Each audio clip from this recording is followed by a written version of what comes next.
চৈত্র মাস শুরু হতে এলাকায় দেখা যায় চরম জলসংকট। গত পঞ্চায়েত নির্বাচনে ভোট প্রচারে এসে জলের সমস্যা সমাধান করিয়ে দেওয়ার কথা দিয়েছিলেন জেলা পরিষদের সদস্য। কথা দিয়েছিলেন তাকে ভোট দিয়ে নির্বাচিত করলে এলাকাবাসী জলের সমস্যা দূর করে দেবেন।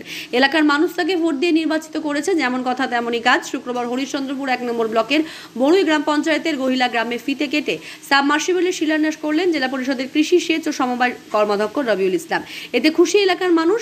রবিউল বাবু বলেন, জেলা পরিষদের পঞ্চদশ অর্থ কমিশনের 3,39,764 টাকা বরাদ্দে একটি সাবমার্সিবলের শিলান্যাস করা হলো। পাশাপাশি এদিন রন্থল গ্রামেও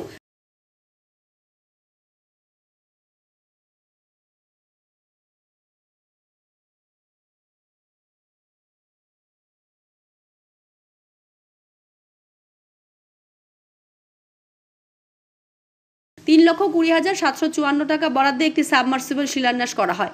আমি 2023 পঞ্চায়েত নির্বাচনে যখন দাঁড়াই, যখন ভোট চাইতে এসেছিলাম এই এলাকায়, তো এইখানে অনেক জায়গায় পাটের জমি, রাস্তাঘাটেরও সেরকম একটা পরিস্থিতি ছিল না। তো প্রত্যেকটা বাড়িতে যখন যাই, সব মানুষের একটাই দাবি দেওয়া ছিল। এখানে প্রায় টোটাল গ্রামটাতে 300 পরিবার, তাদের একটাই দাবি ছিল, এখানকার মানুষ যখন চৈত্র বৈশাখ মাস এই সময়টাতে এনাদের জল আনতে যেতে হয় সরুগঞ্জ, মানে চাচল 1 নম্বর ব্লক যে অংশটা, সেখানে যেতে হয়। মানে এতটা জলের এখানে সমস্যা ছিল। মনের মধ্যে তখনই স্থির করেছিলাম, যদি আমি জনগণের দোয়া আশীর্বাদ নিয়ে মালদা জেলা পরিষদের সদস্য হিসাবে নির্বাচিত হই, তাহলে প্রথম অবস্থায় এই গহিলা মানুষের জন্য এটা অত্যন্ত মানে গ্রামীণ, রুরাল এরিয়া এবং এসসি অধ্যুষিত এলাকা, মানে সমস্তটা এখানে কিন্তু শিডিউল ক্লাস মানুষ বসবাস করে। তো প্রথমেই আমার টার্গেট ছিল যে যদি আমি জিতে যাই, ফার্স্ট পদক্ষেপ নিয়ে কিন্তু প্রথম যা কাজ হবে, এখানে কিন্তু গহিলার এই মাটিতে, এখানে বিশাল বড় একটা মাঠ আছে এবং এখানে সব খেটে খাওয়া মেহনতি গরিব মানুষ এরা বসবাস করে। এরা যে একটা টিউবওয়েল বসাবে, সেটা কিন্তু এদের সামর্থ্য সেরকম মানে কুলে আসে না, দিন আনে দিন খায়, এরকম একটা পরিস্থিতি। মনের মধ্যে স্থির করেছিলাম যে জেলা পরিষদে যখন প্রথম ফান্ড পাবো, আমাদের যা জেলা পরিষদ মেম্বারদের যা ভাগ, প্রথম অ্যাকশন প্ল্যানে ধরে এদের কাজটা কিন্তু করবো। যাকে গহিলার বাসিন্দারা জানান, চৈত্র মাস শুরু হতেই এলাকায় জলস্তর অনেকটাই নিচে নেমে যায়। নলকূপে জল ওঠে না। এতে প্রায় 300টি পরিবার চরম জলসংকটে পড়ে। প্রায় 200 কিলোমিটার দূরে সরবগঞ্জ ও খরবা এলাকা থেকে জল নিয়ে আসতে হয় তাদের। গত পঞ্চায়েত নির্বাচনের সময় ভোট প্রচারে এসে জেলা পরিষদের সদস্য রবিউল ইসলাম জলের সমস্যা দূর করে দেওয়ার কথা দিয়েছিলেন।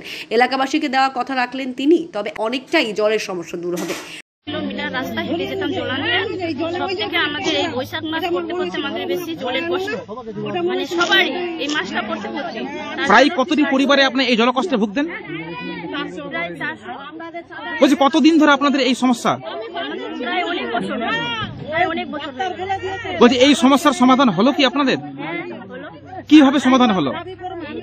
জেলা পরিষদ থেকে জল জেলোতে থেকে আমরা জল বয়ে এনে খেতাম। এখান থেকে আমাদের প্রায় 1 কিলোমিটার দূরে খরবা থেকে আমাদের দূর হতো। সরিগঞ্জ থেকে আমাদের জলে খুবই সংকট দেখা দিত। জল আমরা প্রত্যেক 3-4 মাস ধরে জল বয়ে খেতাম। কোলে লেয়ার করে একদমই থাকতো না। তো এখানে আপনারা কতটি পরিবার বসবাস করছেন? আমরা প্রায় এখন ধরে এখান থেকে 300-400 বাড়ির মতো বসবাস করছি। তো আপনারা কি সারা বছরই কি জল বাইরে থেকে বয়ে নিয়ে আসেন? হ্যাঁ, বয়ে নিয়ে আসি প্রত্যেক বছরই এই খরার সময়। মালদা থেকে দেবু সিংহ রিপোর্ট, আনন্দ বার্তা।